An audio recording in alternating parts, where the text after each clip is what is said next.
बिस्मिल्लाहिर्रहमानिर्रहीम। अस्सलाम वालेकुम नाज़रीन, प्रोग्राम दिल आसार में खुशामदीद। मैं हूँ यासिर रशीद और मेरे साथ प्रोग्राम में मौजूद हैं सीनियर तजियाकार राना मोहम्मद अजीम साहब।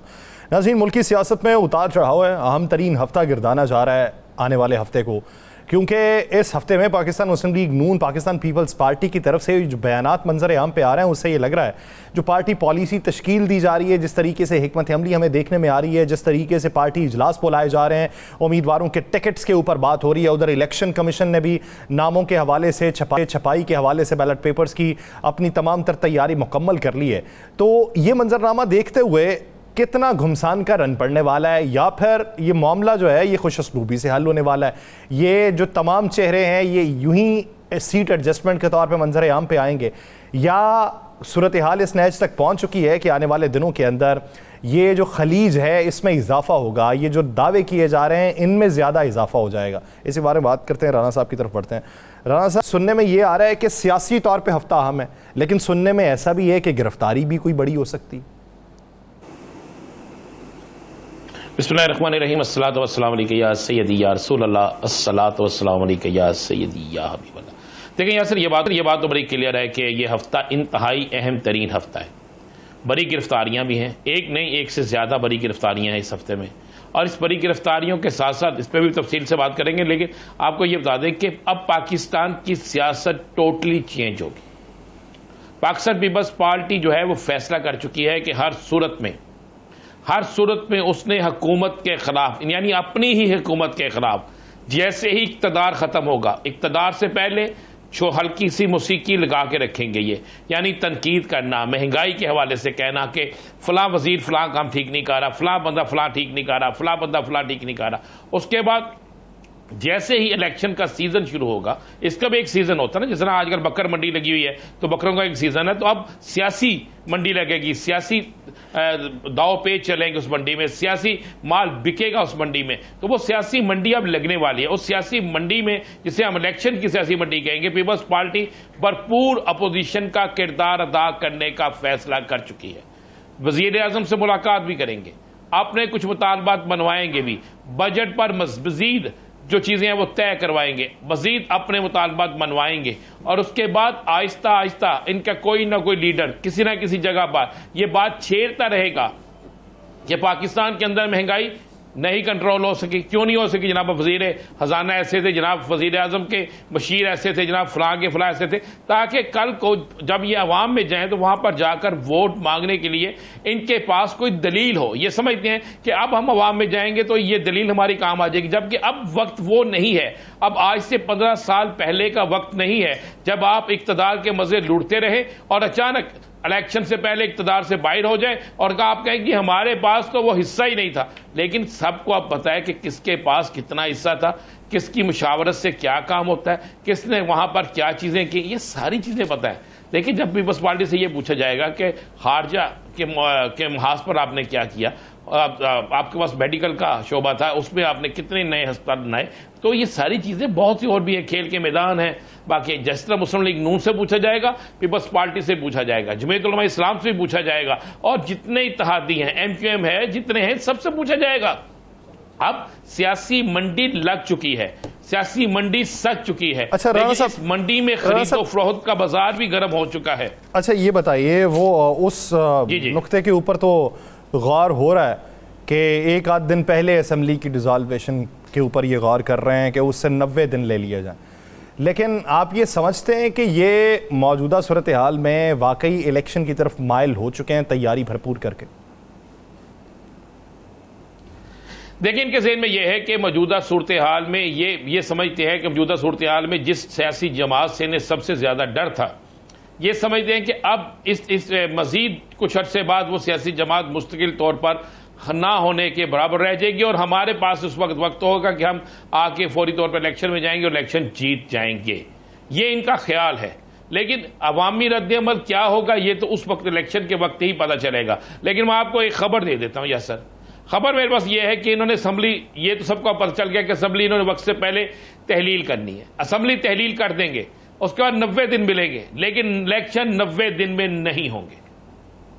आज का दिन रिपोर्ट कर लें आप, आज का दिन टाइम नोट कर लें आज, कि आज दिन में रखिएगा, अगर ये 90 दिन में गए तो 90 दिन की कहानी बड़ी लंबी हो जाती है। पहले भी 90 दिन की कहानी आप आज के दिन तक चल रही है। अच्छा राणा साहब, 90 दिन में फिर इलेक्शन नहीं अच्छा होंगे, उसके पीछे मंतिक क्या नजर आती है? यानी इनकी अपनी हुकूमत तो होगी नहीं, निगरान हुकूमत होगी, तो 90 दिन से डिले फिर किस तरफ से होगा? निगरान हुकूमत की तरफ से होगा, इलेक्शन कमीशन की तरफ से होगा?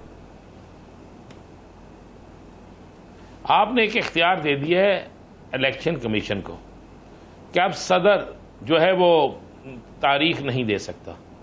आपने एक इजलास में और सेनेट में वो तहरीक पास करा ली 58, 57 और 58 के तहत, ठीक है। उसके बाद आप आ जाए, आपके पास निगरान हुकूमत आपने बज़ाहिर तो अपनी मर्जी से बनानी है, लेकिन वो मर्जी इनकी नहीं होगी। इसी तरह इलेक्शन कमीशन जो है वो भी इस पर जाएगा। मुल्क के इक्तसादी सूरत हाल, मुल्क की मुआशी सूरत हाल, इन तमाम चीज़ों को सामने रखा जाएगा और उसके बाद जनाब वक्त जो है वो आगे चला जाएगा। ये बड़ा आसान होगा, इसमें कोई नहीं होगा। सदर जो होगा इसमें नहीं, राणा साहब इसमें बेनिफिशियरी कौन होगा? फायदा किसी को होगा? इसमें बहुत से लोग जो आज समझते हैं ना कि हम बड़े फिट हैं इसमें और बड़ा अच्छा जा रहा है, वो सारे रोएंगे यार सर। आप और मैं वो बयान नहीं कर सकते कि इसका बेनिफिशरी कौन होगा, लेकिन मैं बता दूं कि सियासी जमातों की आपको चीखों की आवाज हर प्रोग्राम में नजर आएगी। तो आप क्या समझते हैं कितने चेहरे इधर उधर होके पुरानी जगह पे आएंगे? एक तो मैं आपको बताऊं कि पुरानी जगह पे बहुत से चेहरे वापस आना चाहेंगे, लेकिन अभी इजाजत नहीं हो रही। कुछ चेहरे वापस आ भी जाएंगे, लेकिन इस हफ्ते में बड़े चेहरे पंजाब में बनने वाली नई जमात के अंदर जा रहे हैं। तहरीक इस्तेहकाम में पाकिस्तान में बड़े चेहरे जा रहे हैं। जैसे ही इलेक्शन शेड्यूल का अनाउंस होगा तो पीपल्स पार्टी में जो चेहरे जाएंगे वो नून लीग के चेहरे होंगे। मैं कह रहा हूं कि नून लीग को एक बड़ा झटका लगने लगा है और ये बड़ा झटका बल्कि लग चुका है। और इसके बाद वो सियासी जमातें जो इक्तदार के नशे में बदबस्ती और सोचती थी कि इक्तदार ही हमारे पास रहेगा, आइंदा भी इक्तदार हमारे पास होगा, ऐसा नजर नहीं आ रहा। यासर बड़ी सिंपल सी बात है, पीपल्स पार्टी को सिंध में मिल जाएगा कुछ, पंजाब में, केपीके में और बलोचिस्तान में कैसे लेंगे? नून लीग को पास सिर्फ पंजाब था। पंजाब के अंदर एक नई सियासी जमात बन गई है। अगर उसको हिस्सा मिलेगा तो नून लीग फारिग होगी, अगर नून लीग को हिस्सा मिलेगा तो वो जमात फारिग होगी। और अगर उस जमात को फारिग करने के लिए लाया गया था तो फिर इतनी तोड़फोड़ क्यों थी? फिर इतने लोगों को उस जमात में क्यों भेजा गया? ये तो बड़ा सीधी सी बात है कि तीनों में मुझे तो लग रहा है कि 4 की 4 जमातें आइंदा इंतखाबात में पहले से कम नशिस्तें लेकर जाएंगी। नून लीग, पीपल्स पार्टी, मुस्लिम लीग काफ और तहरीक इस्तेहकाम पाकिस्तान। अच्छा राणा साहब, जहांगीर तरीन साहब इलेक्शन कमीशन से रुजू कर रहे हैं अपनी नाअहली के खात्मे के लिए इलेक्शन एक्ट में जो तरामीम हुई है उसके बाद? जी बिल्कुल कर रहे हैं, जी बिल्कुल कर रहे हैं। वो इलेक्शन कमीशन से रुजू नहीं करेंगे, वो अदालत में जाएंगे। उसके बाद अगर वो कानून 25 दिन का सारा हो जाता है तो वो उनके पास ऑप्शन मौजूद है। वो इलेक्शन कमीशन को भी दरखास्त देंगे, अदालत में भी एक दरखास्त देंगे। ये दोनों जो है वो चीजें करेंगे और ये सारा कुछ जो है वो उसकी वो तैयारी कर चुके हैं। तो और उसके बाद मैं आपको ये भी बता दूं, जहांगीर आपको याद होगा राजा आमिर अब्बास साहब ने बड़ा सरप्राइज भी देंगे। राजा आमिर अब्बास साहब ने बात की थी, जहांगीर तरीन साहब तो चले इन हो सकते हैं, मियां साहब का मुस्तकबिल क्या देखते हैं? वो कहते हैं कि अगर नैब वाला केस उन पर बरकरार रहता है, सजा बरकरार रहती है, तो फिर भी नाअहली उनके सर पे मंडलाती रहेगी। उन्होंने ये भी कहा था कि अगर जितना अरसा वो बाहर रहे हैं वो पीरियड जो है वो उनको काटना पड़ेगा पाकिस्तान आके। हाँ, वो एग्जम्प्ट भी हो सकता है। फिर इस साल तो मियां साहब नहीं थे। तो मियां साहब तो फिर गए ना। मैं आपको बता रहा हूं कि पाकिस्तान की सियासत में आने वाले दिनों में, मैं पहले भी कहा था आज भी कह रहा हूं, माइनस की सियासत बहुत से लोगों पर होगी। किसी एक पर नहीं, बहुत से लोगों पर यह माइनस की सियासत आ जाएगी। इसलिए इंतजार करें, 90 से 90, फिर 90 से 90, फिर 90 से 90 होना है, तो फिर बहुत से लोगों की चीखें आपको सुनाई देंगी कि ये क्या हो गया है। नहीं, आपको बिल्कुल खबर दे। आप ये समझते हैं कि अभी इल्जाम इलेक्शन कमीशन के ऊपर लगाया जाता था कि इलेक्शन कमीशन हुकूमत के साथ मिलकर जानिबदारी का मुजाहरा कर रहा है। तो फिर उस वक्त इलेक्शन कमीशन किसकी ईमा के ऊपर ये तमाम तर बातें कर रहा होगा? जो हुकूमत उस वक्त होगी निगरान वो उस वक्त जो हुकूमत उस वक्त होगी उस वक्त तो निगरान कहा जाएगा ना, जो हुकूमत उस वक्त होगी यही कहा जाएगा। फिर कहा जाएगा जनाब ये हुकूमत अपना पीरियड लंबा लेके जाना चाहती है, हालांकि अपोजिशन लीडर भी हुकूमत का है, उनकी और इनकी मर्जी से मशावरत यही तो सवाल है, यही तो सवाल है ना। आप लंदन में मीटिंग क्या होती देख रहे हैं? अब लंदन में इत्तलात ये है कि मियां साहब भी, छोटे मियां साहब भी लंदन जाएंगे, तो लंदन में मीटिंग क्या होगी, किसकी तरफ झुकाव हो सकता है या किसे साथ में लाने की बात? लंदन देखिए, लंदन में मीटिंग जो है उसमें वो 3 चीजें वो तय करने जा रहे हैं। नंबर 1, इलेक्शन कब करवाने। नंबर 2, किसके साथ सीट एडजस्टमेंट या इत्तेहाद करना है। और नंबर 3, क्या इलेक्शन फौरी इलेक्शन में जाना है या नहीं जाना। और साथ में डिस्कस होगा कि बागी ग्रुप जो है इसको इलेक्शन में किस तरीके से आउट करना है, इनकी जगह किन किन को इलेक्शन लड़ाना है, ये कहां पे डेंट डाल सकते हैं, कहां पे डेंट नहीं डाल सकते। या सर ये चीजें होनी है, इन चीज़ों पे गुफ्तगू नहीं है। ये मुझे खुद मुस्लिम लीग नून के अभी थोड़ी देर पहले मैंने उससे बात की, उनके कोई अहम रहनुमा थे, मेरी उनसे बात हुई, उन्होंने खुद मुझे बताया, उन्होंने जी बिल्कुल ये चीज़ें हैं, इसके अलावा कुछ नहीं होगा, यही डिस्कस होंगी और इन्हीं चीज़ों को डिस्कस करने के लिए इन्होंने जा रहे हैं। और ये ना भी जाए या फोन पे पूछ रहे, जो हुक्म मिलेगा अमल तो उसी पे करना है ना। आप क्या समझते हैं ये इस्तेहकाम पाकिस्तान जो पार्टी है, ये कहीं पे पीपी के साथ, कहीं पे पीएमएलएन के साथ, कहीं पे जेयूआईफे के साथ इत्तेहाद करेगी, या फिर ये यही समझती है कि वोट एंटी पीडीएम है, और समझती है तो फिर भी हुकूमत से अलहदा जो नहीं हो रही, तो इसका मंशूर किया?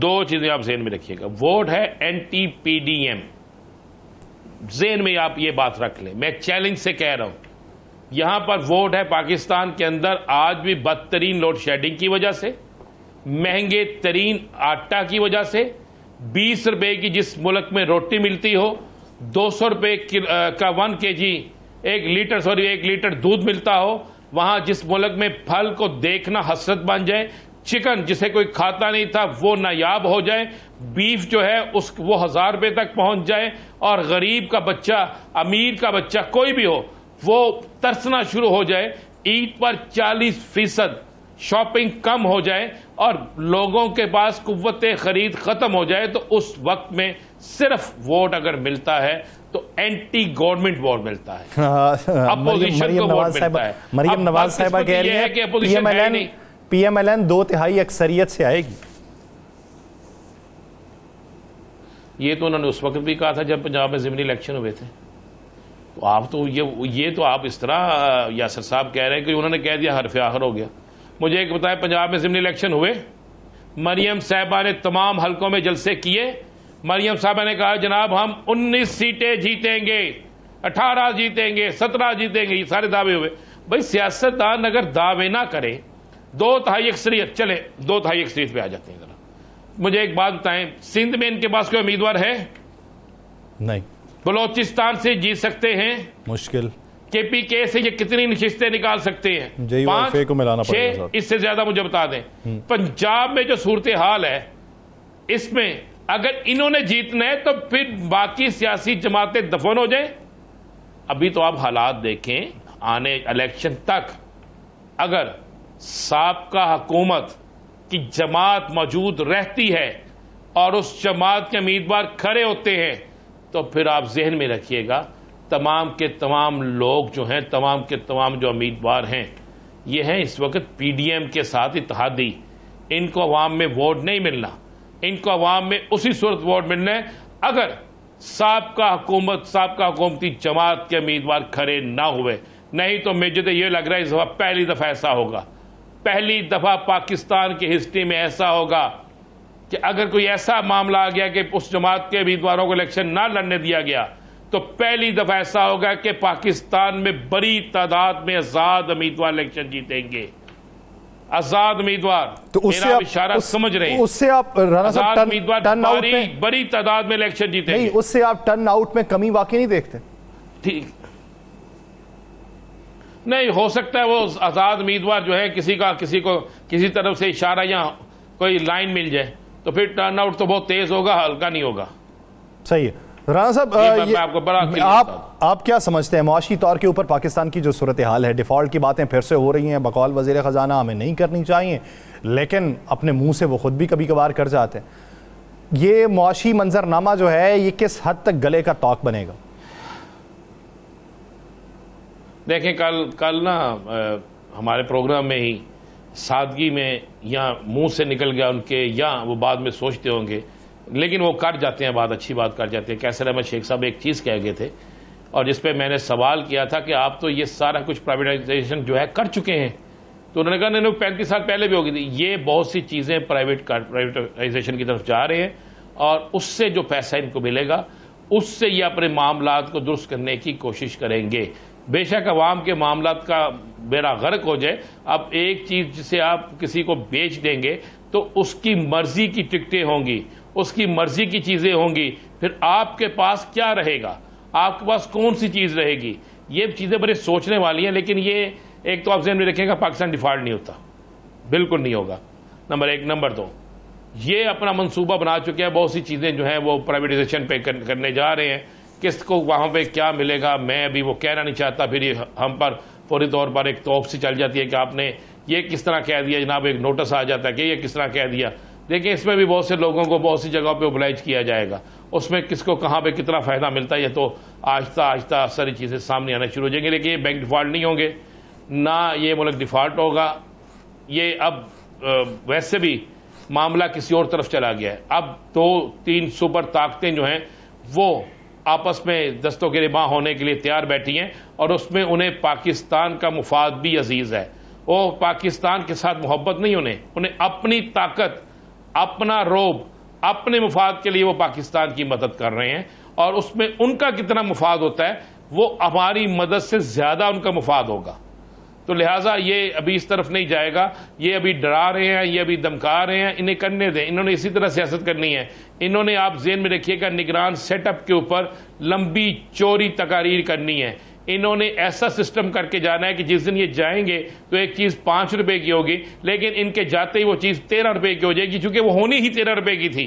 ये सिर्फ 1 या 2 दिन के लिए एक ड्रामा या 5 दिन के लिए ड्रामा करके जाएंगे। आप ये समझते हैं कि मौजूदा मुआशी मंजरनामा जहां पे मौजूदा हुकूमत छोड़ के जाएगी निगरान हुकूमत में, उसमें महंगाई में मजीद इजाफा हो जाएगा? ये बिल्कुल होगा और इतना ज्यादा इजाफा होगा कि आप और मैं शायद उसे बयान करते हुए भी खौफजदा हो।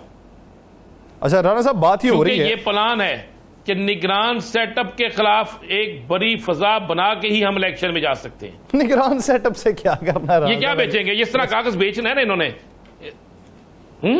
निगरान सेटअप के खिलाफ क्या? निगरान सेटअप तो बाद में तो आ ही नहीं सकता ना, वो तो बाद में इंतखाबात में ही नहीं आ सकता, उनका तो मुस्तकबिल सियासी तौर पे होगा ही नहीं। ये कहेंगे, ये इनका नारा, मैं नारा भी इनका बता देती। इन्होंने कहना है कि जनाब हम थे, आटा इतने का किलो था, अब ये निगरान सेटअप आया है, इन्होंने इतने का किलो कर दिया, हम दोबारा आएंगे तो फिर जनाब आपको सहूलतें देंगे। हमारी कौम ये समझते हैं कि फिर 15 साल पुरानी कौम है कि फौरी तौर पर भूल जाएगी। आप याद करें यासर, 28 मई को लाहौर शहर में एक कन्वेंशन होता है, लिबर्टी चौक में, बड़े मियाँ साहब उससे खिताब करते हैं और उसमें जो रेट लिस्ट दी जाती है, कहते हैं मेरे दौरे हुकूमत में ये था और आज इसका रेट ये है। भाई आज 28 मई को हुकूमत, आज भी हुकूमत उन्हीं की सियासी जमात, उन्हीं के छोटे भाई वजीर आजम, उन्हीं के करीबी अजीज वजीर खजाना, उन्हीं के करीबी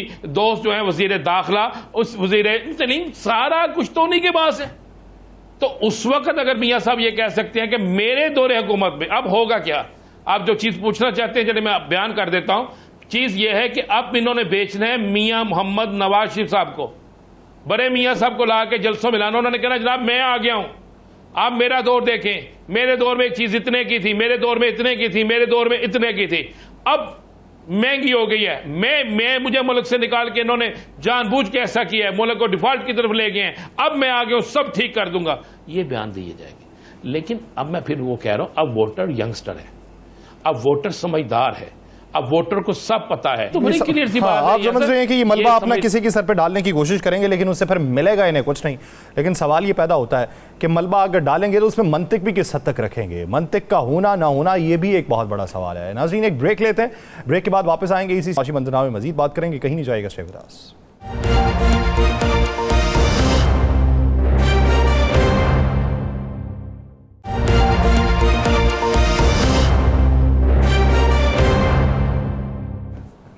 ब्रेक के बाद खुशामदीद। नाज़रीन, पाकिस्तान का मुआशी मंजरनामा और इसी मुआशी मंजरनामे की बुनियाद के ऊपर इलेक्शन में जाने की तैयारी।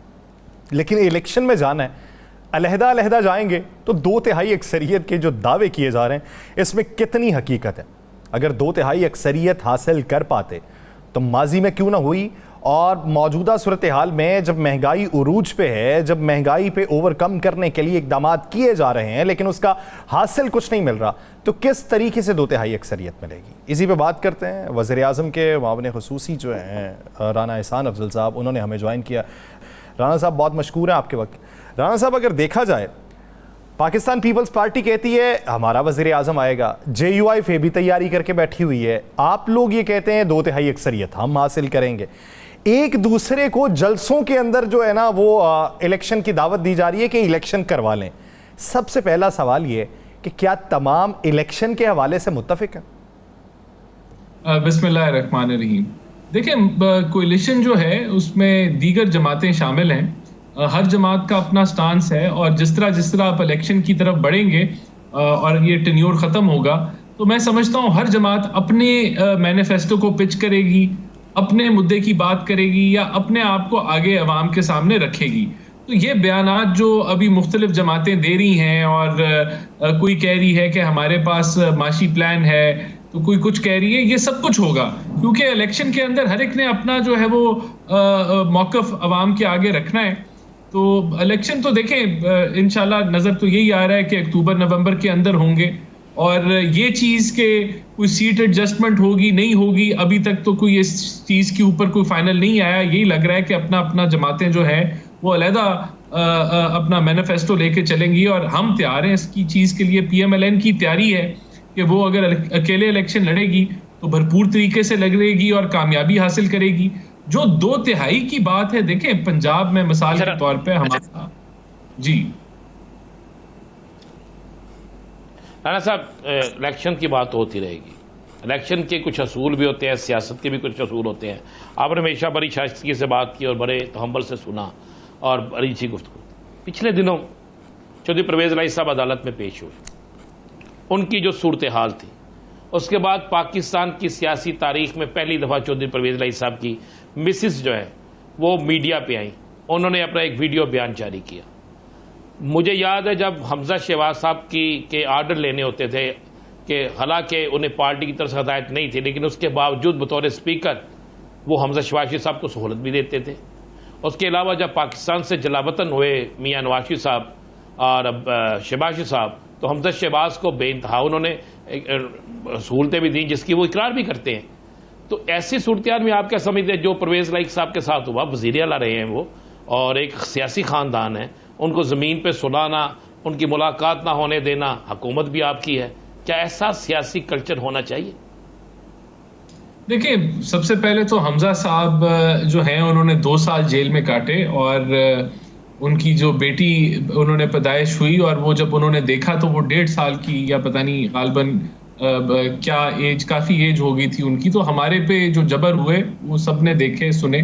देखें, जो परवेज़ इलाही साहब ने, उनकी मैंने बातें सुनी जो उन्होंने मीडिया से की, वो उस तकलीफ़ का इजहार कर रहे थे कि एक जो जेल के अंदर तकलीफ़ें काटनी पड़ती हैं, लेकिन मेरे ख़्याल से मैं समझता हूँ कि जो एक कैदी के राइट्स होते हैं, अगर एज अ साबिका चीफ मिनिस्टर उनको B क्लास की जेल अलॉट होनी चाहिए कानून के मुताबिक, तो मैं समझता हूँ उसमें कोई हर्ज नहीं है।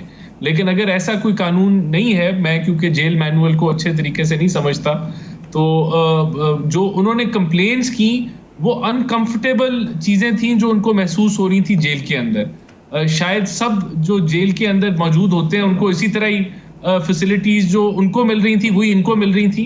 तो ये मुझे नहीं पता कि कोई उनकी कोई वायलेशन जो है जेल मैनुअल की नहीं हुई। हाँ, वो अनकंफर्टेबल थे, तकलीफ में थे, जो जेल के अंदर कभी नहीं जाता वो यही चीजें महसूस करता है। लेकिन मैं समझता हूँ कि उनकी जो मेडिसिन की हद तक वो उनको मुहैया होनी चाहिए, अगर घर से वो मिल जाएं। अच्छा राना साहब, निगरान हुकूमत जो होती है ना वो गैर जानिबदार होती है। हम वज़ीर इत्तलात जो निगरान हैं उनके बयानात भी सुनते रहे जब उनकी गिरफ्तारी हुई कि इन्हें छुपने का शौक़ था, पकड़े गए हैं, अब भुगते हैं। ये जो चीज़ें हैं, इस तरह के जो बयानात हैं वो किसी एक पार्टी का टिल्ट ज़ाहिर करती हैं, यानी वो हुकूमत जो वफाक में बैठी हुई है उसका टिल्ट ज़ाहिर कर रही हैं। क्या निगरान हुकूमत को ऐसे बयानात ज़ेब देते हैं या उस वक्त बात कर ली जाती कि आईन और कानून की रोशनी में जो कुछ होगा वो देखा जाएगा? आप मुखालिफ बयान दे रहे हैं और ठोक के दे रहे हैं, क्या इस तरह करना चाहिए? नहीं, देखिए, मैं समझता हूं कि जो 9 मई का वाकया हुआ वो भी निगरान हुकूमत की जो है वो ज़ेरे निगरानी हुआ, और जब वो हो गया तो जाहिर सी बात है उन्होंने फिर उसके मुताबिक रिएक्ट करना है। निगरान हुकूमत अगर है तो लॉ एंड ऑर्डर को संभालना उनकी जिम्मेदारी है। देखें, मैं समझता हूं कि जो उनका बयान था परवेज इलाही साहब का, उसके अंदर कोई ऐसी चीज का तज़किरा उन्होंने नहीं किया कि उनकी कोई राइट्स वायलेट हो रही थी। वो उन्होंने कहा मुझे वॉशरूम तक नहीं जाने दिया गया, मुझे मेडिसिन नहीं फराहम की गई, मेरे सर के ऊपर, मेरे चेहरे के ऊपर एक बल्ब लगाया जाता रहा जिससे मैं सो नहीं पाता था। तो ये सारी बातें तो उन्होंने की। एक और यासर साहब एक और चीज देखें, पीआईसी में जिस डॉक्टर ने फोन उनकी बेगम को किया कि उनकी फाइल लेकर आ जाए, उस डॉक्टर को आप तो नहीं मैं कह सकता हुकूमत ने सस्पेंड कर दिया। वो पीआईसी का एक जुम्मेदार तरीन शख्स था। मुझे बताएं इसके बाद फिर क्या चीज रह जाती है? देखिए, इसमें मेरे ख्याल से कि डॉक्टर डायरेक्टली क्या अहले खाना से रब्ता कर सकता है, या उसका प्रोसीजर है कि अगर कोई कैदी जो है उसकी कोई मेडिकल कंडीशन है तो उसकी रिपोर्ट्स कैसे मंगवाई जानी है या क्या तरीकाकार है, ये सारे उस चीज़ के अंदर मामलात आते हैं। लेकिन मैं फिर रिपीट करूंगा कि कैदी की कोई भी जो राइट्स हैं एज अ प्रिजनर वो उसको मिलनी चाहिए है, उसकी मेडिकल केयर होनी चाहिए है। हाँ, ये चीज़ इस सवालिया इस पे निशान पड़ता है कि अगर वो कोई एक्स्ट्रा डिमांड कर रहा है कि उसका कंफर्ट लेवल बेहतर होना चाहिए क्योंकि वो साबका चीफ मिनिस्टर रह चुके हैं, तो इसको भी देखना चाहिए कि अगर साबका चीफ मिनिस्टर का कानून के मुताबिक कोई प्रोटोकॉल जेल के अंदर बेहतर है तो वो उनको दिया जाए। अगर नहीं है तो फिर मैं समझता हूं कि जिस तरह निज़ाम जो बाकियों के साथ है वही उनके साथ होगा, लेकिन ह्यूमन राइट वायलेशन नहीं होनी चाहिए, कोई नाजायज तकलीफ नहीं पहुंचानी चाहिए किसी को। राणा साहब जी। अच्छा जी, राणा साहब, आप कह रहे हैं कि अक्टूबर नवंबर में इलेक्शन, 16 तो अक्टूबर में बनते हैं, इलेक्शन कमीशन ने भी 8 अक्टूबर की डेट दी थी, आपकी जमात भी 8 अक्टूबर पे, हुकूमत भी 8 अक्टूबर पे, तो फिर अचानक अब नवंबर की आवाज़ें आना क्यों शुरू हो गई हैं? क्या कबल वक्त आप असम्बली तहलील करने जा रहे हैं? बिल्कुल, ये जो राइट है ये इस वक्त की जो हुकूमत है उसके पास है कि वो हफ्ता पहले या चंद दिन पहले जो है वो असेंबली डिसॉल्व कर सकते हैं और उस तरीक़ाकार के मुताबिक फिर 90 दिन के अंदर इलेक्शन होगा। तो ये ऑप्शन तो मौजूद है और इसका इस्तेमाल किया जा सकता है। अच्छा राना एहसान साहब, यासर अगर आप इजाज़त दें, एक सवाल कर लो, अगर आप इजाज़त दें। जी जी जी जी राना साहब। यासर अगर आप इजाज़त, तो राना साहब फिर ये इख्तियार भी उन लोगों, दोनों हुकूमतों के पास मौजूद था कि वो अब जब चाहते असम्बली तहलील कर सकते थे, फिर आप उस पर तो तनकीद करते थे, इस पे आके आपका इख्तियार ठीक है? नहीं, देखिए, वो तो 63A की जो गैर आईनी तशरीह की गई और जो एक एजेंडा चल रहा था जहां मुशावरत जो है वो जनरल बाजवा से की गई, जो साबका चीफ ऑफ आर्मी स्टाफ थे, कि मैं असेंबलियां तहलील कर लूं तो मुझे इलेक्शन मिल जाएगा। और वो देखें, वो मुल्की मफाद के अंदर वो मामला नहीं हुआ है कि आप सिर्फ इस जिद में कि मैं अभी पॉपुलर हूं तो मैं फौरन इलेक्शन करा दूं। तो ये सारे जो जवाब थे वो बनते नहीं थे कि आप असेंबलियां डिसॉल्व करें। फिर खुद चीफ मिनिस्टर साहब असेंबली डिसॉल्व नहीं करना चाहते थे, और अब तो वैसे ही ये सवाल एक मैं समझता हूं कि ये बनता है पूछना कि अगर बाकी जमहूरियत में बिलीव करते तो ना वो नेशनल असेंबली से इस्तीफा देते और बाहर निकलते, वो अपोजिशन लीडरी का रोल अदा करते, और आज अगर केपीके की और पंजाब की हुकूमत इनके पास होती तो आज उनकी सियासत कहाँ होती? तो ये सवाल तो बिल्कुल पूछना बनता है कि किस गैर जिम्मेदारी से और जिस तर्ज पे वो निकले कि आलमी साजिश, तो उसने तो उनकी सियासत को तबाह कर दिया। तो बेहतर ना होता कि वो असेंबलियों की सियासत करते जो जमहूरी रवैया है, तो आज शायद वो एक बेहतर जगह पे होते और मुल्क की सियासी मंजरनामा कुछ और होता। तो देखें, ये तो जो असेंबलियां डिसॉल्व की गई, अगर यही सिस्टम बन गया कि जिसको लगे जब पॉपुलर है वो असेंबली डिसॉल्व कर दे, तो फिर तो तबाह हो जाएगा, निज़ाम चल ही नहीं पाएगा। मेरा सवाल ये है, हमने मंजरनामा पाकिस्तान की सियासत में पहली बार देखा है कि सिटिंग अपोजिशन लीडर जो हैं वो अगले इंतखाबात में हुकूमत जो सिटिंग इस वक्त है उसकी जमात की तरफ से उम्मीदवार हो सकते हैं मुमकिना तौर के ऊपर। क्या पाकिस्तान में ये जो तर्ज सियासत है ये हमें बेहतरी की तरफ लेके जाएगा? फिर वो अपोजिशन वाला तो कॉन्सेप्ट तो ख़त्म कर देना सर। ये वाकई तर्ज सियासत जो है वो, ये तो अपोजिशन लीडर साहब जो हैं उनकी इंडिविजुअल ये फेल है और उनको अपोजिशन करनी चाहिए, डट के करनी चाहिए। ये उनका जिम्मेदारी है एज अ सियासी अपोजिशन लीडर। अगर वो ये ख्वाहिशमंद हैं कि वो किसी जो गवर्नमेंट की जमात का हिस्सा बनना चाहते हैं, तो ये मेरे ख्याल से इसके ऊपर जो है वाकई हैरानकुन सी ये बात है। लेकिन पता नहीं ये अभी फाइनल भी चीजें हुई हैं या नहीं हुई, लेकिन एक ऑपोजिशन लीडर का तो फर्ज है कि वो हकीकी मानों में ऑपोजिशन करे। अच्छा, आप समझते हैं वो अपोजिशन लीडर हैं? आज दिल पे हाथ रख के बताइएगा। जी, ऑपोजिशन लीडर तो है ना जी, जैसी भी ऑपोजिशन है, कमजोर है, मजबूत है। जो ऑपोजिशन लीडर होता है जिसे आप समझते हैं अपोजिशन लीडर होना चाहिए। मेरे इलाके में एक शख्स है, उसे हम कहते हैं जावेद स्पीकर। तो वो स्पीकर तो ना बन गया। नहीं, देखें, ये ऑपोजिशन लीडर हमने नहीं मुंतखब किया, ये ऑपोजिशन ने किया है। और अगर किसी को ये पसंद नहीं है तो इसका सवाल तो पीटीआई से बनता है। राणा साहब, आप फिर आज खैर आप फिर सियासी हो गए ना। आपने वाहद अपोजिशन लीडर जो आपने मुंतखब किया है। नहीं, देखें, ये मौका तो पीटीआई ने फराहम किया ना, जब वो असेंबलियों के इससे निकल गए, इस्तीफा दे दिया और कहा कि हमने असेंबली की सियासत नहीं करनी। तो ये सवाल तो ये तो पीटीआई से बनता है कि आपने जो है असेंबलियां छोड़ी और जो फिर बाकियात है फिर उसके अंदर से ऑपोजिशन ने उनको मुंतखब कर दिया, तो वो ऑपोजिशन लीडर है आज। इसका शुक्रिया अदा तो पीटीआई को बनता है ना। ये तो बाकियात में से जो आपको मुनासिब लगा आपने कर लिया। अच्छा राणा साहब, बात ये है कि जो रूसी तेल आया है पाकिस्तान, वो रूसी तेल अब रिफाइनरीज में गया है। कितना अरसा लगेगा उसे रिफाइन होने में? कीमतों में किस हद तक कमी वाक़ई होगी? क्योंकि अभी तो वो रिफाइन नहीं हुआ, रिफाइन होकर मार्केट में आएगा तो कमी वाक़ई होगी। तो ये भी बताइए कि आलमी मंडी से किस हद तक वो सस्ता मिला है? क्योंकि रूसी जो वज़ीर हैं वो ये कहते हैं कि हमने पाकिस्तान के साथ कोई खुसूसी रियायत नहीं की, हमने जो हमारे दाम हैं उन्हीं दामों पे पाकिस्तान को फ़रोख्त किया है। तो ये बताइए कि आलमी मार्केट का रेट क्या है और रूसी मार्केट का रेट क्या है? देखिए, सबसे पहली बात तो ये कि रूसी तेल आना बहुत एक खुशाइन चीज़ है, क्योंकि पहले तो ये कहा जाता था क्योंकि अमेरिकन साजिश है तो रूस से तेल नहीं लिया जाएगा, तो वो प्रोपेगेंडा तो फ्लॉप हो गया। दूसरा, पाकिस्तान की एनर्जी सिक्योरिटी मजबूत हो गई कि आपको एक और वेंडर मिल गया, तेल की एक और मार्केट मिल गई जहां से आप तेल ले सकते हैं। तीसरा ये कि आपको डॉलर में पेमेंट नहीं करनी, आपको पेमेंट जो है वो और करेंसीज में कर सकते हैं, जिससे आपका शॉर्ट टर्म के अंदर फॉरेन एक्सचेंज आपका बचता है, जो कि खुशाइन बात है। देखिए, तीसरी चीज जो बात है कि ये अभी रिफाइनरीज में जाएगा तो ऑब्वियसली जो उसका नॉर्मल वक्त लगता है उसमें ये आ जाएगा और ये लोगों को नहीं महसूस होगा कि ये वो रूसी तेल इस्तेमाल कर रहे हैं या कोई और तेल इस्तेमाल कर रहे हैं, क्योंकि ये सारा एक ही वो क्वालिटी का और एक ही किस्म का वो निकलेगा, तो इसमें लोगों को ये महसूस नहीं होगा। देखिए, दूसरा ये कि आज अगर रूसी तेल आ गया तो आज ही आपकी फॉरेन एक्सचेंज में बचत हो गई।